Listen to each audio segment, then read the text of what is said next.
নমস্কার এবং আদাব। সুন্দরভাবে খেলা দেখুন। খেলা দেখতে খুব সুন্দর, আর এর সাথে অনেক লোক আছে, গ্রামের লোকজন খুবই সুন্দর ভাবে আমাদের পিছা আরো অনেক লোক যাচ্ছে। এসে পড়েছি, অনেক দূর থেকে আসলাম। এই যে এখন আমরা ফুটবল খেলা দেখবো গ্রামের ভিতর।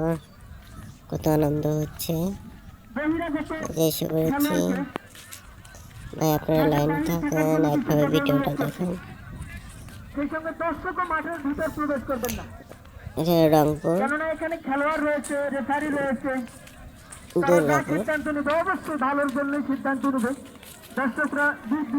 এখানে যা দেখতেছেন সবই লোকজন লোক খুবই সুন্দরভাবে খেলা পরিবেশন করছেন।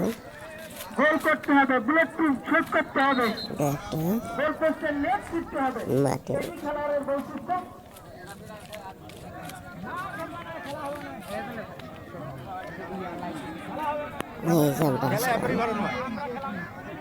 আমার একটু মোবাইল, আগের মোবাইল তো ভাই একটু হালকা হালকা একটু খোলাগুলো দেখা যাচ্ছে।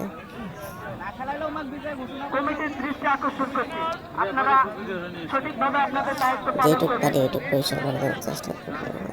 খেলা দেখে রাখবে।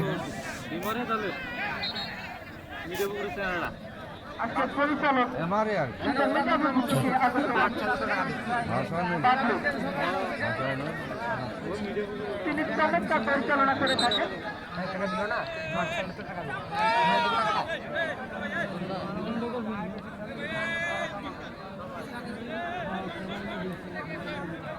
সাত নম্বর যায় হিসেবে তো এ পাশে সারাতে দশ এনে দেখুন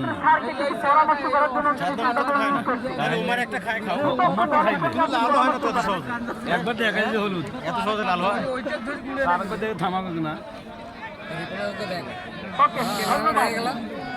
পরিচালক তেনার দক্ষতার পরিচয় দিয়েছেন। দুই দলের খেলোয়াড়কে হলুদ কার্ড দেখাবেন তিনি।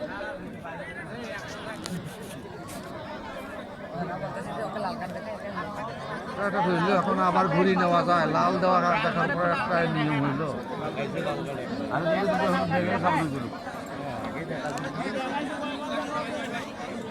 দর্শকরা আমাদের খেলার প্রাণ, দর্শক আমাদেরকে সহযোগিতা করে থাকে।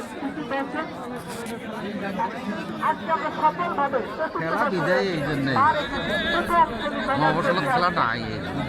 সেমিফাইনালটি সম্ভবত আগামীকালকে এই মাঠে বেড়াবে। আমার বুদ্ধি খেলাটা হচ্ছে না এমন কোনো ভুল করে তাহলে তাকে লাল কার্ড দেখিয়ে মাঠ থেকে বের করে দেওয়া হবে। নিজেও দেখছি যে কোনো প্রকারের কম্প্রোমাইজ নয়, কোনো প্রকারের স্যাক্রিফাইস নয়। পরিচালকের সিদ্ধান্ত চূড়ান্ত সিদ্ধান্ত বলে গণ্য হবে। আপনারা আপনাদের সর্বোচ্চ দক্ষতা পাসিং করবেন, ড্রিবলিং করবেন, অ্যাটাকিং করবেন, গোল করবেন। কোনো প্রকারের উগ্র মেজাজ নয়।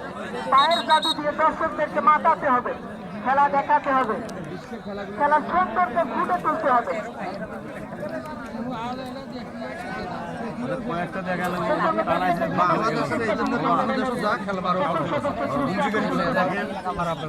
আপনারা অ্যালার্ট থাকবেন এবং আপনাদের নিজ নিজ দায়িত্ব পালন করবেন। বল গড়ালো ডিবক্সের ভিতর, গোলকিপার আবুল কাসেম দক্ষতার পরিচয় দিলেন। 5 নম্বর যাত্রী পরিচয় উদ্দেশ্যে ঠেলে দিয়েছিলেন রিজু। সেখান থেকে 9 নম্বর যাত্রী পরিচয় খেলোয়াড় বলটি কাট করে নিলেন, আয়ত্তে রাখতে পারেনি। বল সোজা মাঠের বাইরে, সম্ভবত কর্নার। আজকের টুর্নামেন্টের প্রথম কর্নার।